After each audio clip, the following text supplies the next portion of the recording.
Hi, I'm Shannon with WTI. So if you're like me and you struggle with knots in your hair after you take a shower, then you need this brush. This is the wet brush in the color Romance Purple, and I have been using this brush for years. I love it so much. It is so lightweight. It goes through my hair like butter, and I have very thick hair, so it's really hard for me to find brushes that I like that I don't have to use like excessive force or pulling.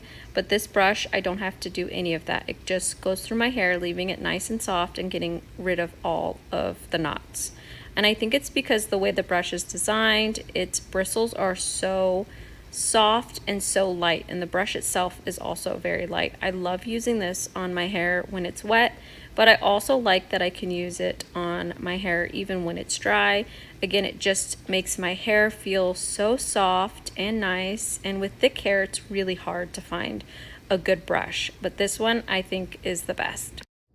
So if you're looking for a nice brush to use every day, wet or dry, then this brush is for you. But that's just my point of view.